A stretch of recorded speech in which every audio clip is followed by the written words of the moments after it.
হরে কৃষ্ণ। আজ আমি আপনাদের সাথে আলোচনা করব আমাদের প্রত্যেক সনাতনীদের বাড়িতেই একটি করে অন্ততপক্ষে তুলসী গাছ থাকে। তো সেই তুলসী গাছের পাশে আপনারা একটি সামান্য জিনিস রেখে দিন। সেই সামান্য জিনিসটা যদি আপনারা রেখে দেন তাহলে কি হবে, আপনার ঘরে হু করে অর্থ আসবে, আপনার সমস্ত মনোবাসনা পূর্ণ হবে, বাস্তুদোষ কেটে যাবে, নবগ্রহের কুদশা কেটে যাবে, ছেলে মেয়ের শিক্ষা ভালো হবে, ব্যবসার উন্নতি হবে, চাকরির উন্নতি হবে, কর্মযোগ আসবে, সমাজে প্রতিষ্ঠা পাবেন, শত্রুর বিনাশ হবে। সামান্য এই জিনিসটি অবশ্যই আপনারা তুলসী গাছের পাশে রাখবেন। আমার সম্পূর্ণ ভিডিওটি দেখুন, আশা করি ভিডিও আপনাদেরকে খুবই উপকৃত করবে।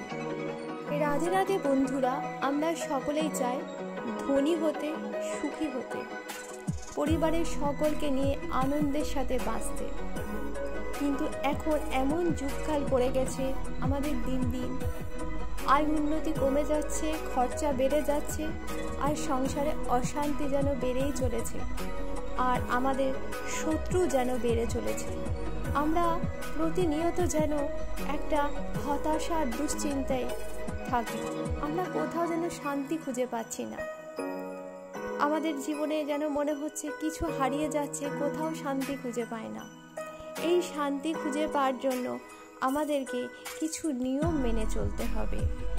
আমাদের প্রত্যেক সনাতনীদের বাড়িতেই কি থাকে, তুলসী গাছ থাকে। তো এই তুলসী গাছগুলো যদি থাকে, আপনাদেরকে অবশ্যই কয়েকটি নিয়ম মেনে চলতে হবে। এই তুলসী গাছ কোথায় রাখবেন, তুলসী গাছের পাতা কবে তুলবেন না, কবে জল দেবেন, কিভাবে তুলসী মহারানীকে পুজো করবেন তাহলে তুলসী মহারানী সন্তুষ্ট হবেন, এগুলো যদি মেনে চলতে পারেন না, দেখবেন সংসারে অপার উন্নতি হবে। আপনারা এই নিয়মগুলো মেনে দেখুন, আপনারা তো অনেক কিছুই করেছেন, দেখুন আপনার সংসারের অপার কল্যাণ হবে। রাধে রাধে বন্ধুরা, আমি প্রথমেই বলবো তুলসী গাছ আপনারা বাড়ির কোন স্থানে রোপণ করবেন বা লাগাবেন। তুলসী গাছ লাগানোর সব থেকে বেস্ট পজিশন বা বেস্ট দিক হলো ঈশান কোণ, উত্তর ও পূর্ব কোণের মাঝামাঝি। এই যে জায়গাটা, এইটা হচ্ছে দৈব কোণ। এখানে যদি আপনারা তুলসী গাছ রাখতে পারেন তো আপনার বাড়ির অপার মঙ্গল হবে। আপনার গৃহে লক্ষ্মী নারায়ণ সহ, রাধা গোবিন্দ সহ 33 কোটি দেবদেবী বাস করবে। আপনার গৃহে অর্থ ধন সম্পদে ভরে উঠবে, আপনার সমস্ত মনোবাসনা পূর্ণ হবে। এবার আপনি হয়তো বলবেন আপনার উত্তর পূর্ব কোণের জায়গা নেই, তাহলে আপনি এক কাজ করুন, উত্তর দিকে বা পূর্ব দিকে এই গাছটিকে রোপণ করার চেষ্টা করুন। যদি সেটাও না থাকে তাহলে বাড়ির যে কোনো স্থানেই আপনারা রোপণ করতে পারেন। কিন্তু তুলসী গাছকে যেখানে রাখবেন, একটু তুলসী মঞ্চে রাখবেন, যে গাছটাতে পুজো করবেন একটু উঁচু স্থানে, যেখানে মানুষের পা লাগবে না, ঝাঁটা বারুণ লাগবে না, একটু শুদ্ধ পবিত্র জায়গায় রাখার চেষ্টা করবেন। তুলসী মহারানী যত সুন্দর থাকবে, যত ঝাঁকুমুকু হবে, সবুজ হবে, তার পাতা চওড়া হবে, তত সেই গৃহে কল্যাণ হবে। আমাদের সনাতন শাস্ত্রে উল্লেখ আছে তুলসী কৃষ্ণ প্রেয়সী।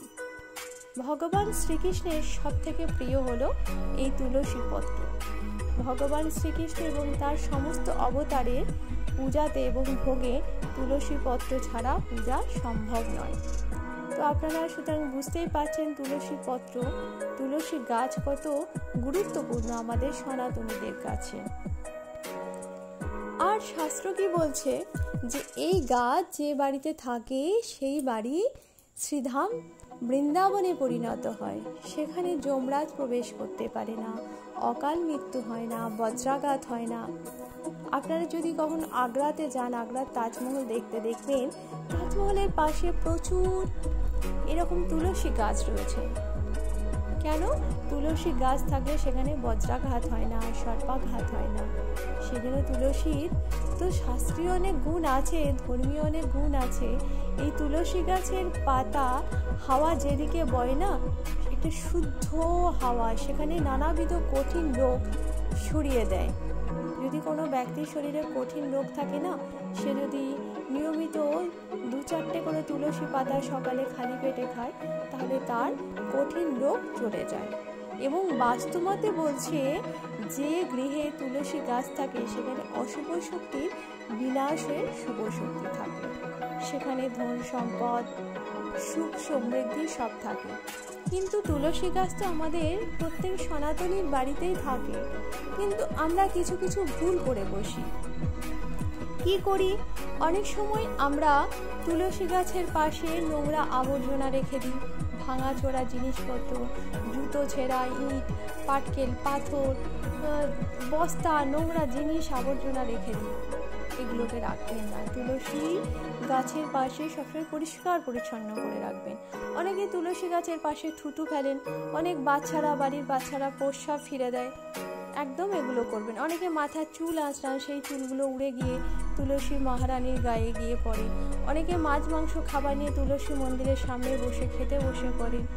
এই যে অনাচারগুলো করেন, যার ফলে কি হয়, তুলসী মহারানী তো অসন্তুষ্ট হনই, তার সাথে রাধা মাধব অসন্তুষ্ট হন, লক্ষ্মী নারায়ণ সহ 33 কোটি দেবদেবী অসন্তুষ্ট হন, যার ফলে তারা আপনার গৃহ থেকে একেবারে বিদায় নেয় চিরতরে। আপনার ঘরে অলক্ষ্মীর বাস হয়, রাহুকেতুর কুপ্রভাব পড়ে, যার ফলে আপনার সংসারে কোনো রকমভাবে উন্নতি থাকে না, অশান্তি হয়। তাই এই ভুলগুলোকে কিন্তু আপনারা একদম করবেন না। তুলসী মহারানীকে খুব যত্ন করুন, দুবেলা সুন্দরভাবে পূজা করুন, আপনারা প্রদীপ জ্বালুন, গঙ্গার জল দিন সুন্দরভাবে। আর সন্ধ্যা লেগে গেলে কিন্তু আপনারা তুলসী গাছে হাত দেবেন না, পাতা ছিঁড়বেন না, জল দেবেন না, তাহলে কিন্তু তুলসী মহারানীকে অসন্তুষ্ট হবেন, রাগান্বিত হবে, আপনার সংসারে চরম দুর্ভোগ আসবে। এটা শাস্ত্র সিদ্ধান্ত ব্যাখ্যা দিচ্ছে। আপনারা রবিবার দিন, একাদশী, দ্বাদশী, অমাবস্যা, পূর্ণিমা, চন্দ্রগ্রহণ, সূর্যগ্রহণ, এই বিশেষ দিনগুলোতেও তুলসী গাছের পাতা তুলবেন না। আর একাদশীর দিন তুলসী মহারানীকে জল নিবেদন করবেন না। এটা শাস্ত্র সিদ্ধান্ত আমাদেরকে সুন্দরভাবে ব্যাখ্যা দিচ্ছে। রাধে রাধে বন্ধুরা, এবার আমি বলবো তুলসী গাছের পাশে কোন জিনিসটি রাখলে আপনার দুঃখ কষ্ট দারিদ্রতা চলে যাবে, অভাব অনটন চলে যাবে, আপনি কোটিপতি হবেন, সমস্ত সুখ বৈভব আসবে। একটি সামান্য গাছ, গাছটি আপনাদের সকলের পরিচিত গাছ, এটা হচ্ছে নয়নমণি নয়নতারা গাছ। আপনাদের জায়গায় যে নামে পরিচিত, ছবিতে দেখছেন এই গাছটিকে। তুলসী গাছের পাশে বা তুলসী গাছের সাথে যদি রোপণ করতে পারেন, তাহলে আপনার সংসারে উন্নতি অবশ্যম্ভাবী। এটা শাস্ত্র সিদ্ধান্ত আমাদেরকে ব্যাখ্যা দিচ্ছে। রাধে রাধে বন্ধুরা, আমি দ্বিতীয় যে জিনিসটির কথা বলবো সেটি খুব সহজ জিনিস। তুলসী গাছের গোড়ায় এটিকে আপনারা একটি কাপড়ে মুড়ে রেখে দিতে পারেন বা মাটি খুঁড়েও রেখে দিতে পারেন। সেটি হলো, আপনারা 2টি লবঙ্গ নেবেন, একটি সুপারি নেবেন আর একটি 1 টাকার কয়েন নেবেন। এটিকে রাধা গোবিন্দের নাম করে আপনার মনোবাসনার কথা বলে এটি তুলসী মঞ্চে মাটি খুঁড়ে এটিকে পুঁতে দিতে পারেন। পুঁতে দিলে কি হবে, আপনার সমস্ত মনোবাসনা পূর্ণ হবে, বাস্তুদোষ কেটে যাবে, নবগ্রহের কুদশা কেটে যাবে, হু করে অর্থ আসবে, মাতা লক্ষ্মী সহ নারায়ণের নিবাস হবে আপনার গৃহে।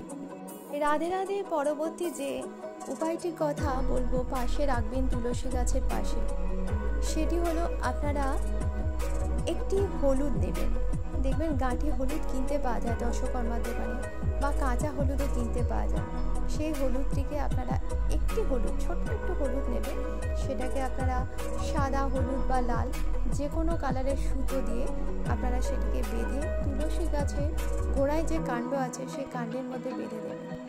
এই হলুদ কি হচ্ছে বৃহস্পতির কারক, সমস্ত গ্রহকে কন্ট্রোলে রাখবে, মাতা লক্ষ্মী সহ নারায়ণের নিবাস হবে, আপনার সমস্ত মনোবাসনা পূর্ণ হবে। আমি যে 3টি উপায়ের কথা বললাম তার মধ্যে যে কোনো একটি উপায় আপনি করুন, যেটি আপনার কাছে খুব সহজ বলে মনে হবে সেটি করুন। দেখুন আপনারা হাতে নাতে ফল পাবেন এবং আপনার সংসারে কত দ্রুত উন্নতি হবে সেটা আপনি নিজেই উপলব্ধি করতে পারবেন।